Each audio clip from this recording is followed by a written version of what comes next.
Good evening, everybody. Welcome to the John F. Kennedy Jr. Forum. My name is Trey Grayson, and I'm the director of the Institute of Politics. I want to welcome everybody tonight to our forum. Got a nice crowd. We apologize for making you wait. We'll make it worth your while. Don't worry. This is going to be a great discussion. Before we begin, I want to recognize Mrs. Teresa Heinz, who's here in the front row. We may have something planned later in the evening for her, so we appreciate having you here. Yeah, it's okay to clap.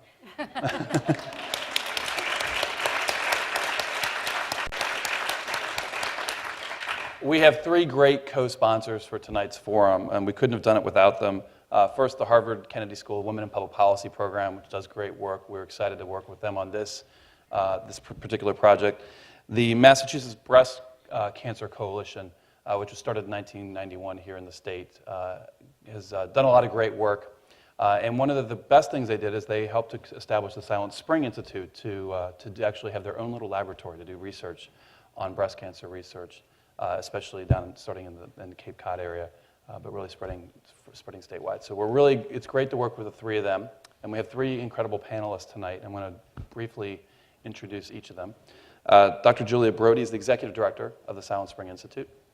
To her left is Sheila Jasanoff, who's a professor here at the Kennedy School, the Pforzheimer Professor of Science and Technology Studies at the Kennedy School, and Florence Williams, who's an author of a new book that just received a really favorable review Sunday in the New York Times Book Review entitled Breasts, which is right here. You can buy it at the Harvard Bookstore, the Coop, Amazon.com, anywhere else where good books are found, correct? Great. So let's dive in. September 27th, so not quite the anniversary of today, but on September 27th, 1962, so 50 years ago today, almost to the week, Rachel Carson published the book Silent Spring. Now, she was a well-known author at the time, but wasn't really known as a social critic.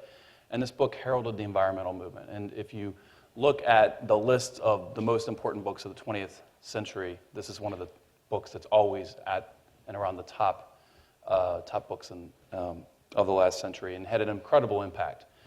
So much so that we're 50 years later, we're going to still talk about the impact. So we thought we'd begin tonight with talk about Rachel Carson, talk about the book and what it's meaning, and also some of the work that you guys are doing. Okay.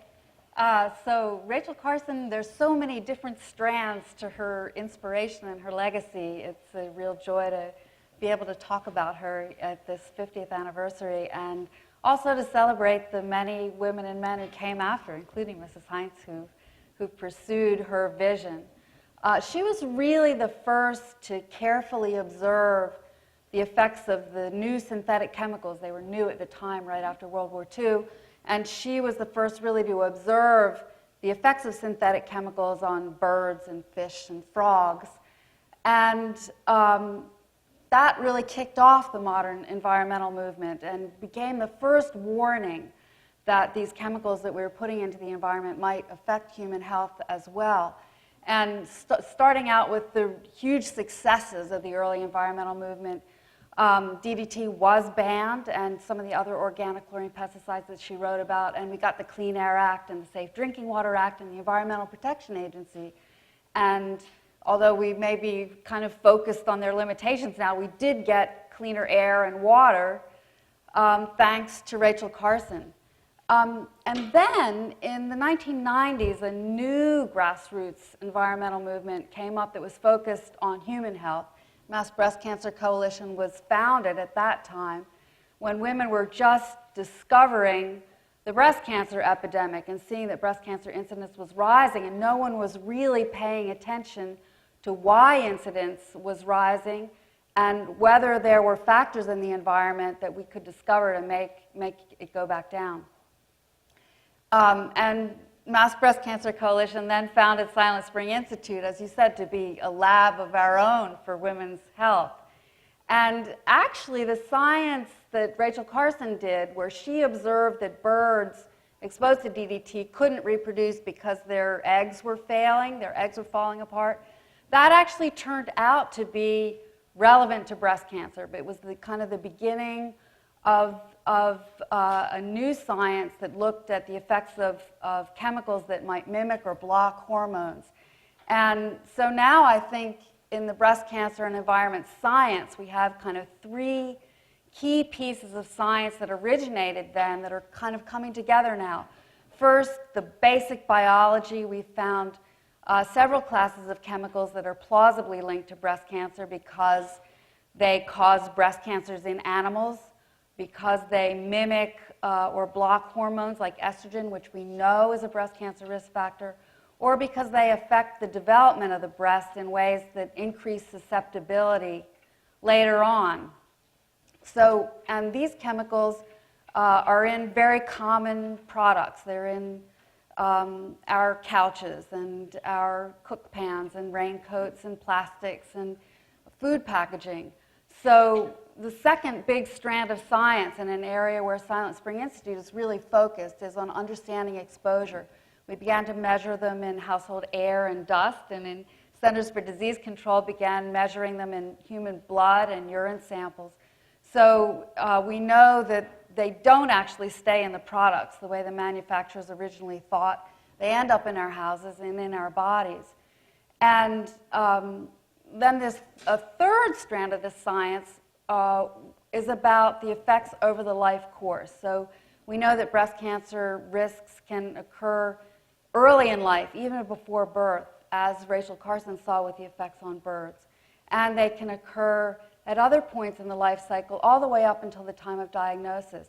And that, putting these three strands together has become a key to our approach to breast cancer prevention, because it means, for one thing, that human epidemiology isn't going to be the answer. We can't wait for that, because we have this 60-year time period of exposures to these ubiquitous chemicals to worry about. And the Institute of Medicine last December came out with a report that very nicely summarized this and created a real milestone, the first time the medical community has approached this issue and said, based on what we know now, it's time to begin reducing exposures to these chemicals that are plausibly linked to breast cancer because of their biology. Great. Thanks, Sheila. Florence, tell us about your book and why you wrote it, what motivated you, and make a pitch so they'll all go buy it when we're finished here, if they haven't already. Thanks for the opportunity. I really came at this topic from two angles. The first was as a science journalist, and the second was as a new mother. And what really started it was that I saw some research that toxic chemicals were showing up in breast milk. And at the time, I was breastfeeding my daughter. So I was very interested in this topic. I was concerned about it, and I was also, just personally curious about what was in my own breast milk. I find that people tend to be divided into two groups. There are people who really want to know what their DNA says and what's in their bodies, and there are people who don't want that information. But I've always been of the sort of wanting to know. So I got an assignment from the New York Times Magazine, and I sent a vial of my breast milk overnight to a lab in Germany, which at the time was really one of the only places in the world that was able to use very sensitive detection equipment. And my breast milk, we only looked for a few substances, but it came back with quite high levels, above average levels of brominated flame retardants, which are found, as I learned, in many, many areas and places in our homes and in our food and in our water and in our soil. And it turns out that American women have levels that are 10 to 100 times higher than women anywhere else in the world. So that really launched me down this path. It opened up a new understanding for me of how our bodies are really sort of permeable to our environment. And this is something that Rachel Carson really first sort of brought up in Silent Spring, because she talked about how what happens to the land and water and soil affects animal life. And she actually hinted that there could also be human effects. She described crop dusters, the pilots of these planes that spray DDT, as having lower sperm counts, for example. She had never heard of the term endocrine disruptor. That came later, but she really was prescient in sort of viewing this. And so then I learned more about how the breast works. It's really an amazing organ. It's incredibly sensitive to the environment, and it turns out that in many stages of development, through its life cycle, through our life cycles, the environment acts upon the breast, often in ways in modern times that predispose it to breast cancer. Because when you're talking about the development of the breast, I find all roads sort of lead to breast cancer, unfortunately, when we're looking at modern life. And so I wanted to tell the story of the other life stages of the breast, not just the lactation stage, but also how it develops and what happens through puberty, which is very important to breast cancer risk, and then what happens all the way through menopause. So that's how the book started and how it finished. Thanks. Professor Jasanoff, we've heard from the two of them about their work in this area. In the last 50 years, we've seen a lot of progress. We've seen a lot of different research and a lot of studies. And she told me not to ask her about her research or we would be here for a long time. So I'm not going to ask you that. But let me ask you, what's your take on Rachel Carson, her legacy, and some of the things that are going on now and what you're seeing? Yeah, thanks, Trey. I wish I could tell as happy a story in some ways as my two very accomplished co-panelists. But my focus has been on law and public policy. And there, the story is one of decreasing engagement in some ways. I graduated from law school down the street in 1976, and my first practice was in environmental law. So I went right away into, and 76 was the year the Toxic Substances Control Act got enacted, which was supposed to bring the regulation of chemicals under a single roof. And when I started doing research, it's also roughly 15 years after the book, Rachel Carson's book. So I'm going to tell you 3 15-year chunks. At the time that I got into looking at regulation, all of the federal agencies were actually focused on regulating carcinogens. The focus of attention between 1976 and 1980 in the US was on getting all the federal regulatory agencies on the same page around a single set of policies for regulating cancer-causing chemicals. And it was actually the topic of my very first book. But between 1980 and 1992, so fast forward another 15 years, we had something called deregulation. And that political will that was present in the late 1970s gradually had worn away. And we entered a period of scientific gridlock with people fighting on various sides. And so even very well-known carcinogens like benzene and vinyl chloride became the subject of endless disputes and endless litigation in the federal government.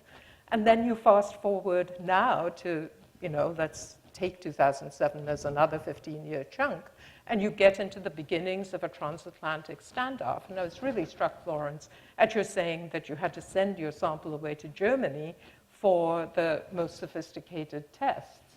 But that's emblematic of the fact, in a way, that over this 50-year period, somehow even aspects of the scientific advantage have shifted away from this country, which is where the environmental movement was born, 1969. Nobody else had a National Environmental Policy Act. So, I think that in a way I'm extremely thankful to be sitting between Julia and Florence, because I think that what we need is a re-energizing of the public to create a new politics of the environment. But if we're looking for hope to Washington and the laws and the agencies, that is not the place where I see the sparks of energy rising.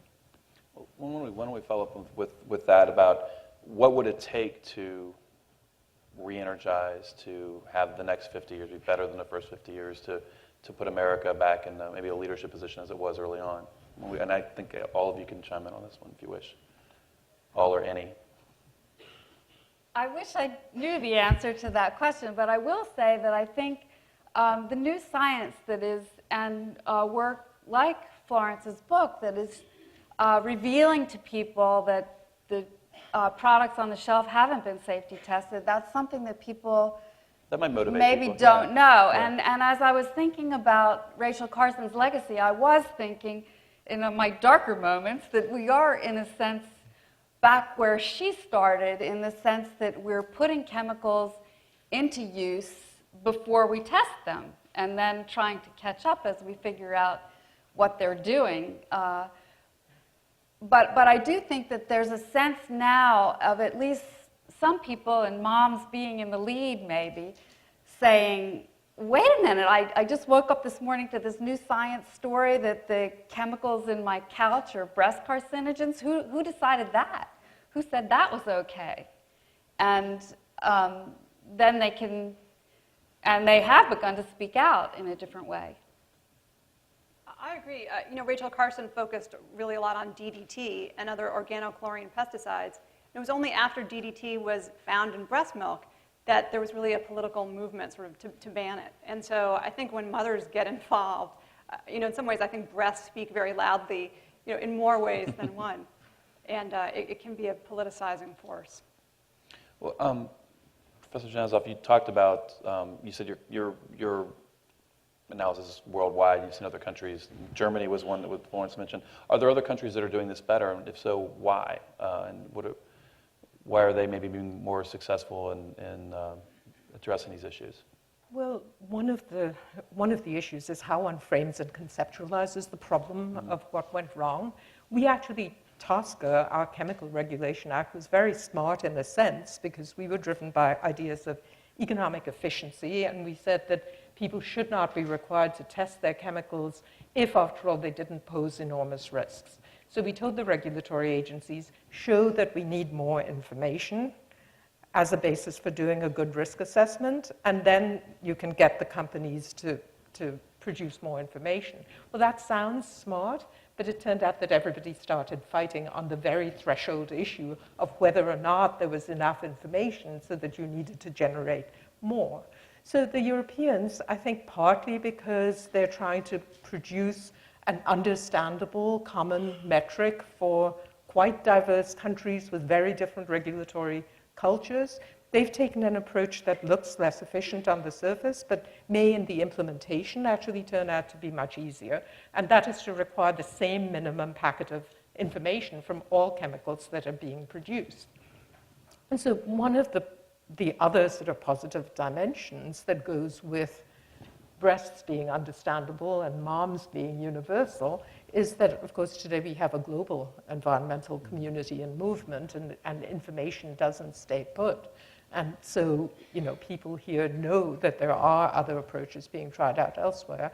So I think that the combination of a really much faster flowing information world out there and engaged people like these two people on my two sides, that's where I would look to for new energies to come from. And there are other models out there. It's very difficult just to step back and say this country's doing it well and that country's doing it badly, because I think there are some things we do superbly well even now. I mean, it would be a big error to say that we've lost our leadership position across the board. We haven't. But I think that recognizing that there are different ways of going about, generating information, creating incentives, that's very important. Good. Could I add, I think that at Silent Spring Institute, one of the things that we're trying to do when we decide what kind of research to do is to try to figure out what information would be helpful to push this forward. So we created the first comprehensive list of the chemicals that cause breast tumors in animals so that now people can refer to that. And we're trying to study very long lists of hormone disruptors in homes. So we actually were the ones who discovered that the U.S. had 10 times the brominated flame retardants in houses as the Europeans. And then actually we're unusual in that we report to our own study participants, and some of them have themselves become active and taken their own results to public forums and spoken about them. And just this past spring, we actually tested 50 types of household products because we don't really require people to even tell us. We don't require companies to even tell us what's in all the products on the shelf. And when we approached this first by asking them, and then when companies wouldn't tell us, we sent products to the lab and tested for a large number of these hormone disruptors and also some asthma-related chemicals, so that we can begin to drive a new public understanding of what's going on. The next stage, I think, is that we need to also develop very cheaper, faster methods so that we can screen the large numbers of chemicals that haven't been tested and figure out which ones are the priorities. And Julia, it's worth pointing out that side by side with this, there's also the huge explosion in susceptibility testing because of the genetic revolution, so that it's not just the effect of the chemicals that we're gradually homing in on, but also information about the body's susceptibilities, yes. And that information is accumulating at a rate faster than we know how to process, but I think that that's a place where one can imagine scientific benefits coming from.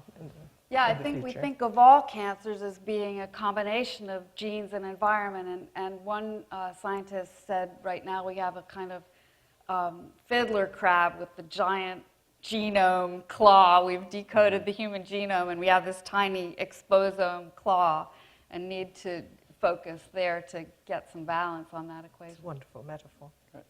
Well, I think now's the time in the conversation to bring you all into the conversation. You've been great listeners. Now we want you to ask some great questions to continue to direct our conversation. So at the John F. Kennedy Jr. Forum, we have some simple rules for our folks who ask questions.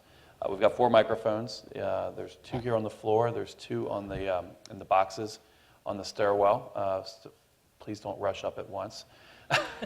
But basically, if anybody wants to ask a question, stand up, identify themselves and their affiliation.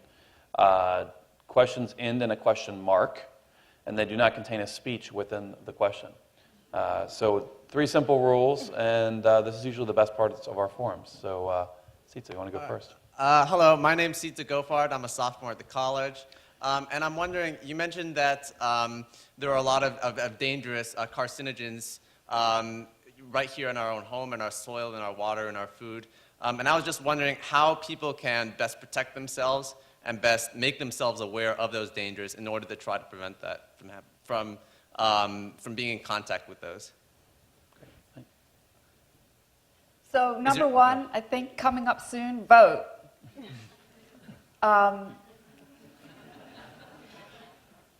We have an opportunity to reform the Toxic Substances Control Act. We hope someday.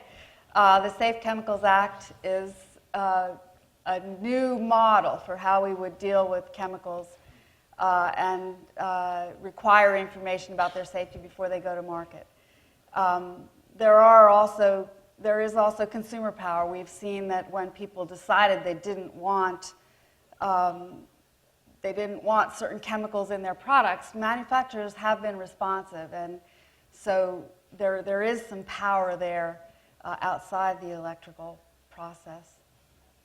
There's also more information out there than you might think. So one of the pieces of legislation that we enacted a while back after the chemical disaster in Bhopal in India in 1984 was to require all companies, all industries to report the chemicals that they were releasing into the environment. And that has been taken over again by a lot of environmental groups and translated. That information has been translated so that you can go in for your zip code and find out even for your house what kind of chemical loadings there are in the environment.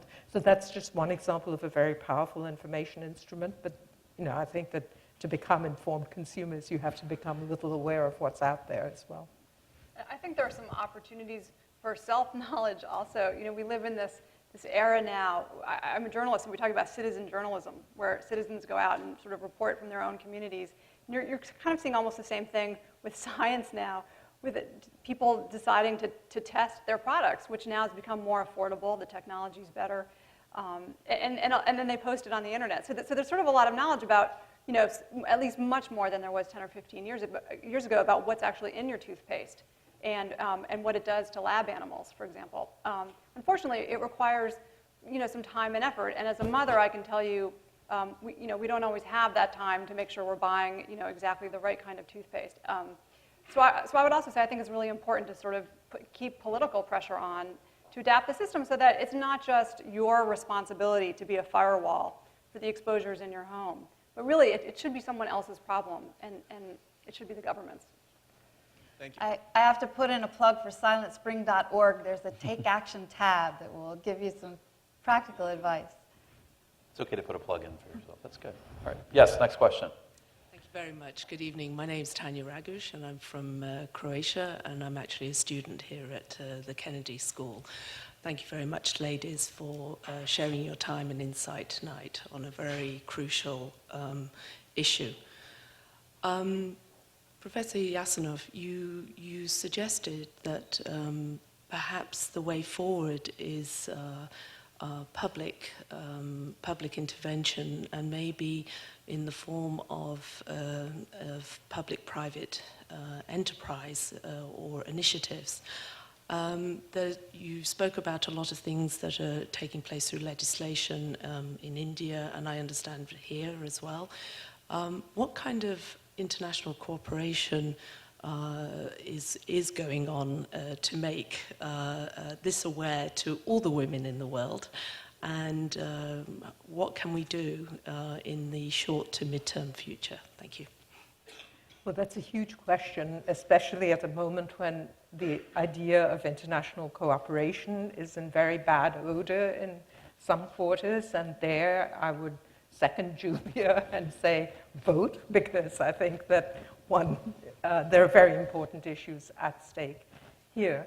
But I want to say something different about the public-private associations or partnerships, as they're sometimes called. That's not exactly what I'm thinking of. I'm thinking of something that I would sooner call a renewal of the social contract, which is another kind of language we've been hearing. So I'm not talking about governments lining up with corporations to figure out in a satisfying way, what would work best for the economic interests of companies. I mean, to some extent, that already happens in regulatory bargaining anyway.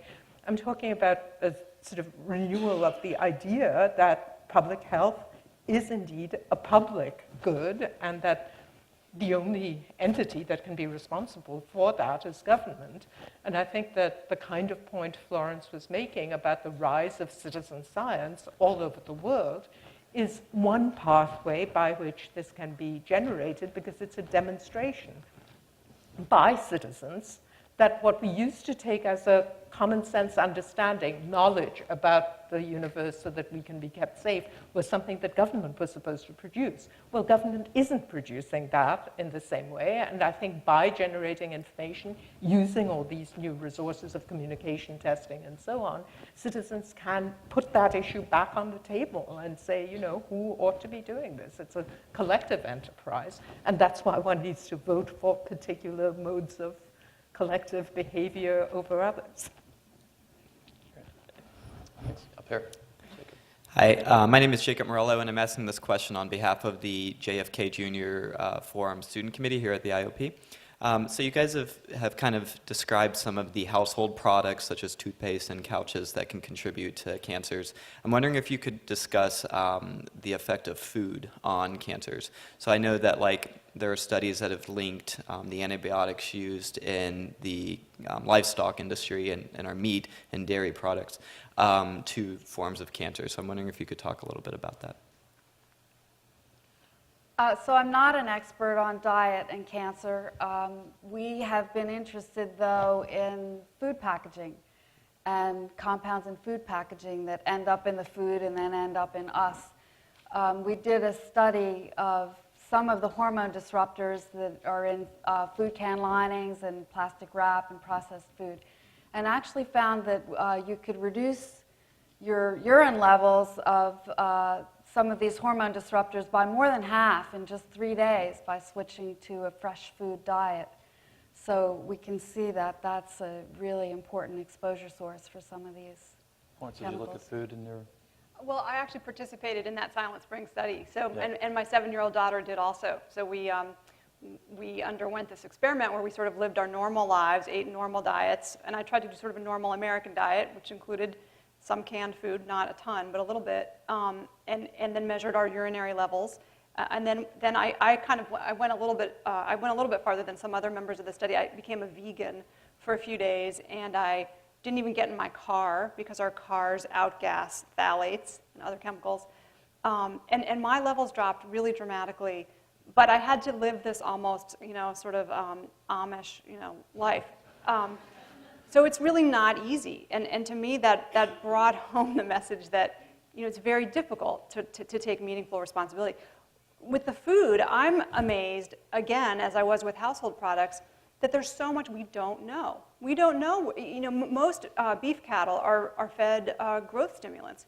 We really don't know how much of those end up in our hamburger, and we don't know how much of them end up in our bodies or what they do to our cells once they're in there. So, I think there's a tremendous need for more science and for that science really to be sort of required, by the government who can do it. Question? Yes. My name is Ben Bolger, and I'm an alumnus of Harvard. My question is that it seems like this problem has to be confronted both from a regulatory perspective and a free market perspective. And I think of places like Whole Foods, which has cultivated a constituency of people that are willing to pay a little more for higher quality products. And we're talking about food, and perhaps organic food may be more healthy and have less of these hormone disruptors. What I'm wondering is, in the case of organic labeling of products, is that sufficiently accurate? And are there other things that could be done to encourage a more natural engagement with products that have less complex chemicals?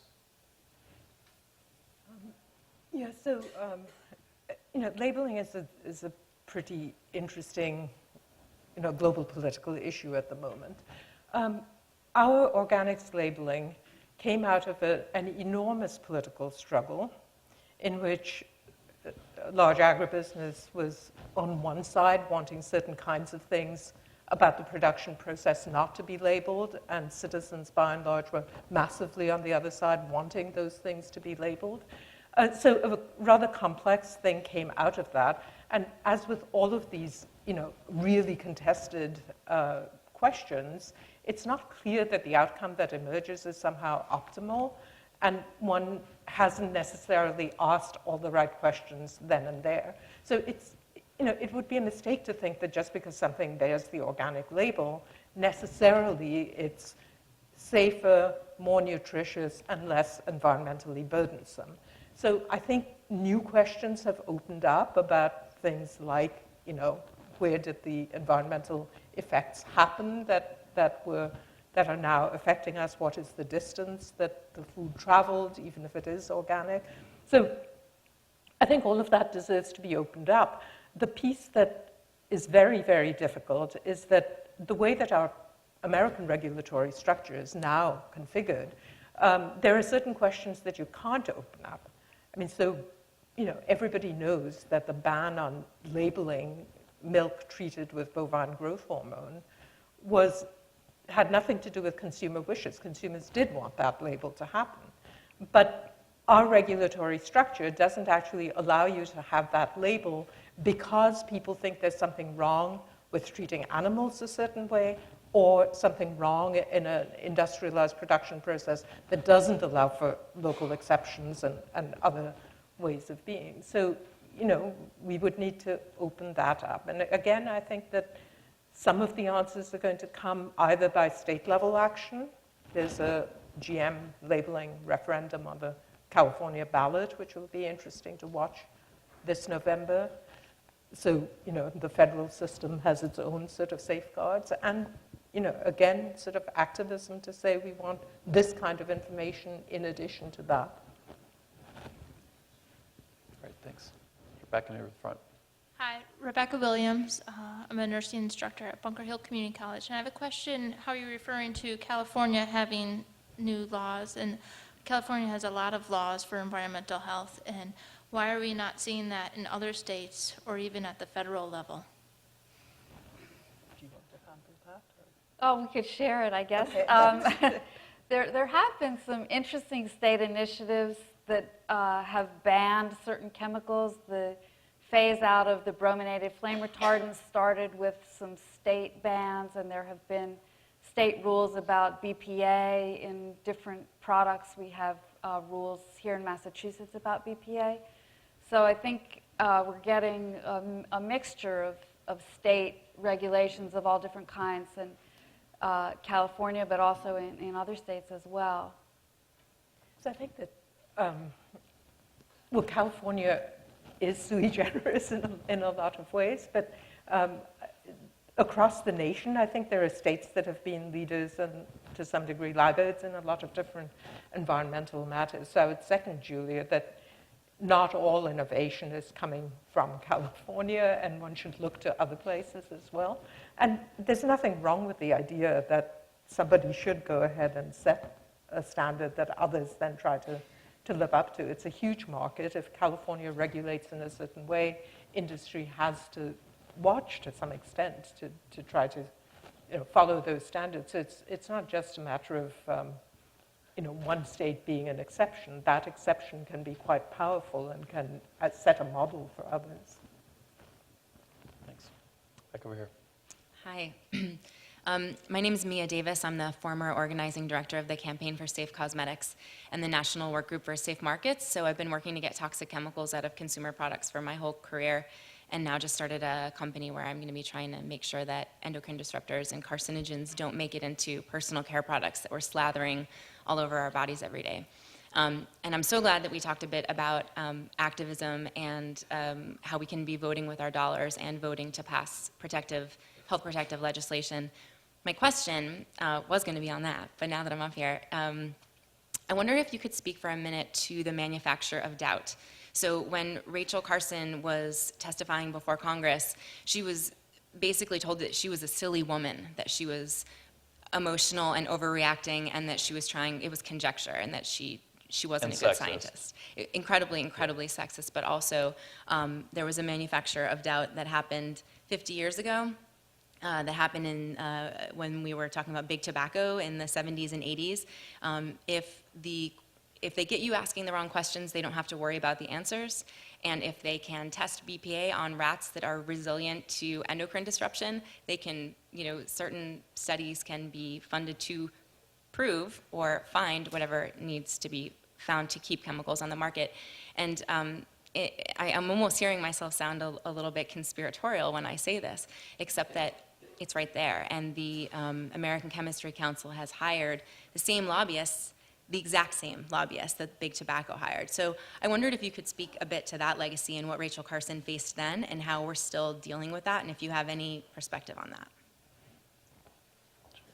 As a scientist, that is a very difficult situation because the resources, industry has enormous resources to discredit scientists by generating doubt. Just as you said, we're seeing that now for the flame retardants. I think we have a similar situation. And one of the fundamental ways in which industry is generating doubt is particularly relevant to breast cancer because we are not going to have the ability to use human epidemiology to find the links between chemicals and cancer. So we do need to make inferences from animal and cell studies. And one of the ways in which industry has been manufacturing doubt is just to dismiss the biological evidence entirely. That was one of the things that was very powerful about the Institute of Medicine report, and before that, the President's Cancer Panel report in 2009, which really said we do need to pay attention to the laboratory studies and laboratory evidence and use that to make decisions about exposures. But I do think that's a very contentious and difficult issue. So I have some quite strong feelings about that question. I think it's a very important one, but I'm a little bit uncomfortable at the end of the day with the phrase manufacturing doubt, and that's partly because science doesn't advance by saying that certainties are created that can't be questioned. It advances by looking and seeing that there are new questions. So there's a sort of missing word there somehow, manufacturing inappropriate doubt or unwanted doubt or doubt when it shouldn't be morally needed or whatever. I mean, so if you recognize that, then you recognize that something that actually my field has been demonstrating for a long time, that people don't ultimately agree on things because the factual claim is so strong. They agree on things because they've agreed that a set of values will be best served by agreeing that a factual statement about things ought to be a certain way. So there's a separate stage of having to agree on certain value presumptions, and those include trust in one's regulatory bodies, So I think the work that a body like the Union of Concerned Scientists is doing to make sure that federal regulatory scientists are not exposed to attack and that their integrity is not being inappropriately questioned or political rewriting of their science is not taking place. Those initiatives are great because they help to rebuild a kind of public trust in people who will have to decide under conditions of uncertainty. There's always going to be a level of doubt, so we have to create the trust that allows us to bridge that. Well, good news is we've got time for both your questions. So, but these will be, so nobody, if anybody else has a question, sorry, we'll stick with these two. No, you're good. You're at the mic. It's good. Just I'm letting the woman behind you know she's good too. My name is ChinChi Huang. I'm with the Asian Breast Cancer Project. And their research indicate that Asian women living in the United States 10 years or longer have an 80% higher risk of developing breast cancer than recent immigrants or their counterparts from the home country. So unfortunately, I fit that criteria, and I was diagnosed with breast cancer at age 40. So to me, it's very clear that this seems to attribute to the environment.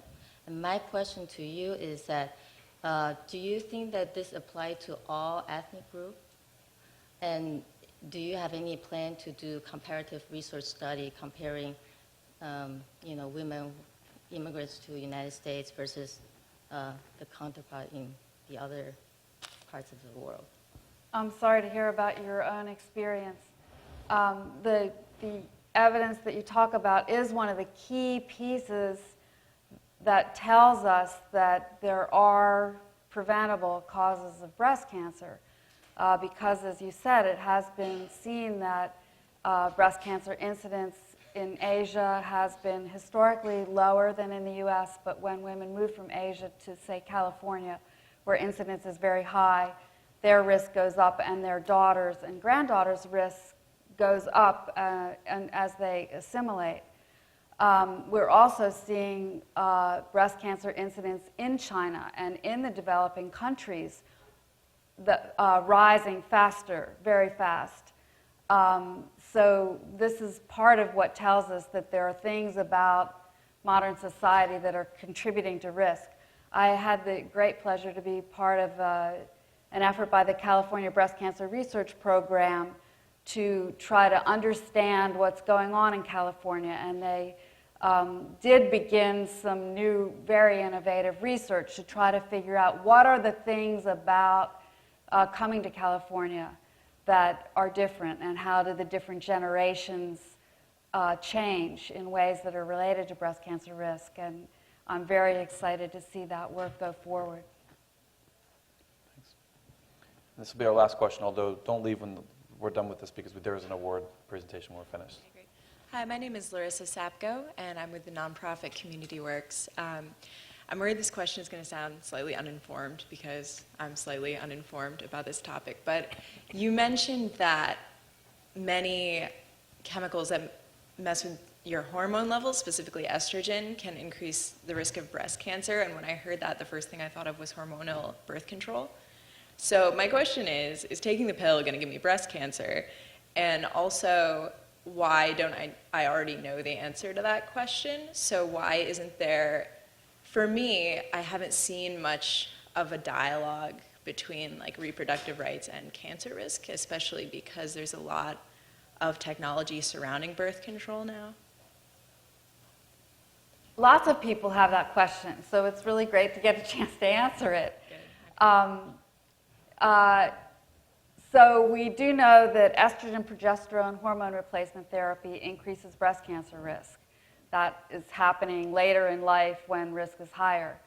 Oral contraceptives also have similar characteristics, although the dose and the time in life is very different. So we do expect that oral contraceptives contribute to breast cancer risk, but women are using oral contraceptives at a time in life when their overall risk is very low. It's been seen in epidemiology that the risk diminishes back after women have been off oral contraceptives for 5 years. So people can make a decision based on what's going on in their life at that time about how they want to use contraceptives. Thank you. Thanks.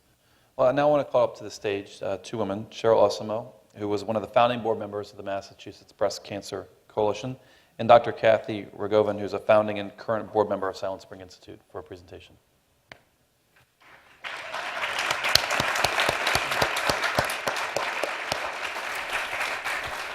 Thank you. We're honored to stand here today to introduce an extraordinary woman and recognize her long-standing dedication to a crucial and often overlooked cause. Teresa Heinz has worked tirelessly to propel our understanding of the detrimental impact that chemicals in our environment have on our health, especially women's health. An effective advocate, she has served as a leader and critical force for change. On September 20th, 1996, exactly 16 years ago today, the Teresa and H. John Heinz III Foundation launched the Women, Health, and Environment Conference series in Boston. In her opening remarks, Mrs. Heinz told the audience that the conference series followed from 3 years of investigation by the Heinz Foundation into the issue of women's health. The research looked at the state of women's health and the environment, alternative medicine, menopause, and how we prepare for a longer, healthy life. Her vision introduced a new way for the audience to think about their health, the health of their families, and the special health risks from an unhealthy environment. Mrs. Heinz said, "The goal of this national conference series is to encourage the development of practices that prevent illness linked to the physical and cultural environment." Since the series was launched, 15 conferences have been held, reaching a total of nearly 25,000 health, science, and environmental professionals, as well as government officials. Mrs. Heinz and her family foundation have also offered generous support to help researchers, including scientists at Silent Spring Institute, break new ground in our understanding of the environment and women's health, and to aid advocacy to empower change. Her work and generosity have made a direct and substantial impact advancing this important cause. Before we give Mrs. Heinz this much-deserved award and hear remarks from her, I'd like to leave you with a couple of quotes from her speech at the 2002 Conference for Women, Health, and the Environment. "It is sad but true," she said, "that our collective view of health still does not make sufficient allowance for the importance of the air we breathe, the water we drink, and the chemical soup in which we are unwittingly immersing ourselves from the time we get up in the morning to the time we go to bed at night, and the roles these play in many, many serious conditions." She concluded by advocating for policies that focus on the prevention of disease. And she said, "If women will organize, government will react. And if women speak, history will listen." So we thank you, Teresa Heinz. We thank you so very much. We thank you for your vital work in addressing the links between our worrisome environment and our health, particularly breast cancer. And as we honor the 50th anniversary of the publication of Rachel Carson's seminal work, Silent Spring, it is the perfect time to honor you for your dedication to advancing this important cause. So on behalf of the Mass Breast Cancer Coalition and Silent Spring Institute, we are honored. It is our privilege to present you with the Rachel Carson Advocacy Award.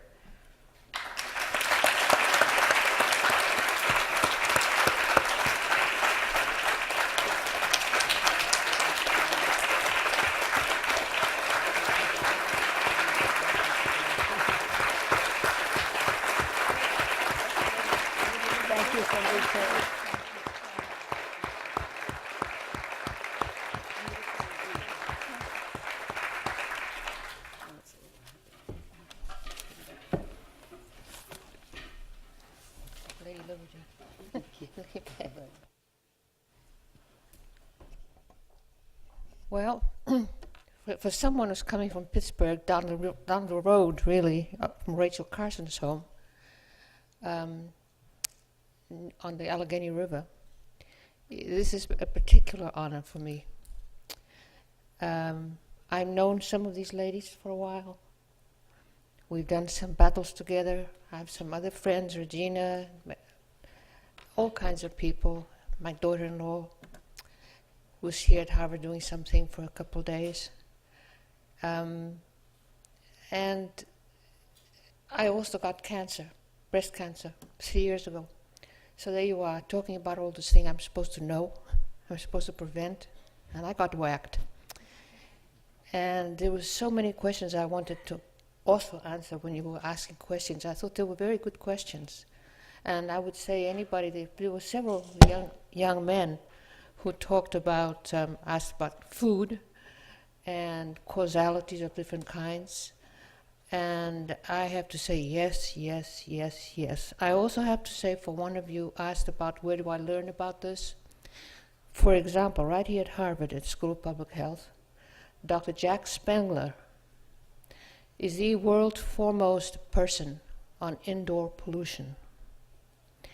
And he says there's worse pollution in your apartment, or not necessarily yours, but a lot of people's houses, than there is in schools, than there is breathing dirty air.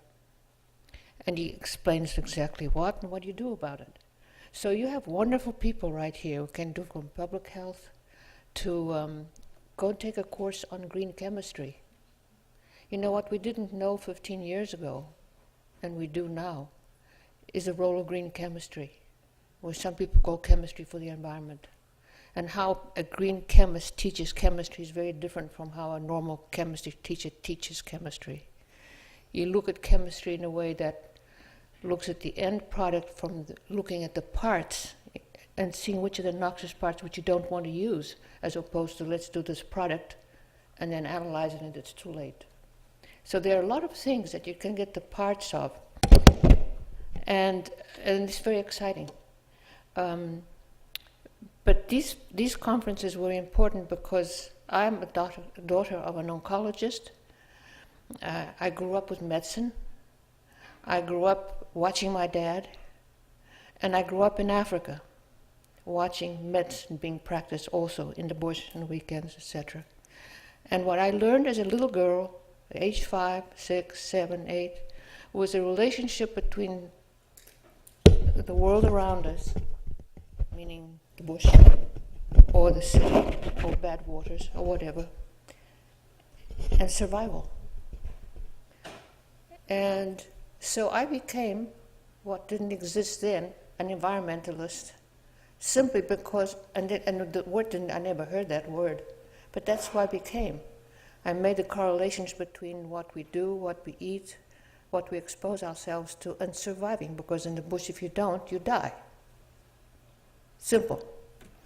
I find the question someone asked about Europe, because I also lived in Europe, one of the things that is easier for Europeans than for Americans to do, by and large, other than Californians, is that they are more likely to accept homeopathics, simple, old-fashioned medications, and to remedy things in a more a unilateral decision, say by the government or anything. They say you can't do this, and they don't do it. And that's their inclination. Americans are much more, generally, much more individualistic and much more, again, it's a rule that's to be broken, but I find them more individualistic and more stubborn about their rights. But in Europe, it's easy to do. It's easy to institute these things. And so, in Africa too, I mean, they tell you you're going to have this kind of a vaccine or that or the other. You do. You don't ask. So I would say that estrogens, I got an estrogen cancer, okay? And several questions were asked about estrogens, foods, etc. No woman today who's had cancer should be allowed to touch milk that is not organic. It has to be pasture and medication free. I mean, no growth hormones, nothing. Likewise, meat. No meat that has growth hormones, no meat that has any junk in it, no dairy that has junk in it. But no doctors tell you that. I just do it because I study food a lot. But if you go to a doctor that's an integrative doctor, they'll tell you, be careful. So there's a lot we have to know. There's a lot we know by inference, and there's a lot we must learn and ask and be insistent. But you shouldn't be giving children growth hormones in their milk, etc. Shouldn't. So there's an awful lot. There's an awful lot. And I think we're getting there, but it's exciting to know that what we already know, if we can get our hands around it, can really help us stay well and not get hit like so many people do. As far as China, which was mentioned, by the way, China has had a rise of about 20% breast cancer in the last few years, at least around the big cities. And one of my friends, a doctor, teaches there every year or two, and she's a surgeon. And she was very stunned by that because she goes. And I said, look around. Beijing, for instance, or Shanghai. I hadn't been to Beijing or Shanghai for 23 years, and I went 2 years ago. And I was stunned. Beautiful, at least a lot of it. But it's modern in a way that has all of our modern sins and facilities and makeup and plastics. And all of those things we know have estrogenicity in it, which creates cancer. So what I told her to do in terms of research is to go and check some of the outer villages away from Beijing, away from the big metropolis, and see if those women have the same relationship and the same kind of cancer rates. The other thing that's interesting, again, a parallel. One of my scientist friends who does a lot of global climate change and works with the Chinese, etc., was up there before the Kyoto talks.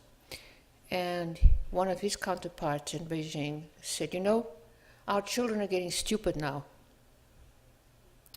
And he said, really? They're not getting stupid. Yes, they're getting stupider and stupider. So I asked my friend, I said, is this a attention deficit? Because they're building coal-fired plants all the time. They're burning coal like mad. And this we know has tremendous impacts on children. So there's all kinds of things that are happening with the development. And so it's so interesting to look at that and to see how you do it so that people don't get all these sicknesses. So the environment is what is around us. And so this is a very warm feeling for me because it's a passion that I have for a lot of reasons. It's about prevention. It's about being hopeful even as you are concerned and scared sometimes. But it's something that we can do for ourselves and certainly for my grandchildren and my kids and yours.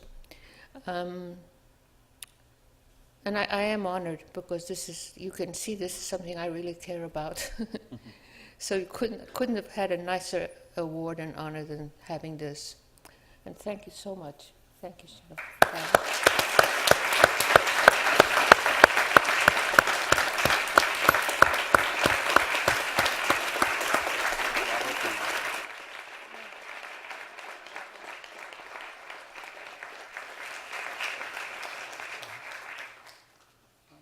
Well, congratulations to Mrs. Hine. Thanks for those heartfelt remarks. And how about a round of applause for our distinguished panel this evening? Thank you very much.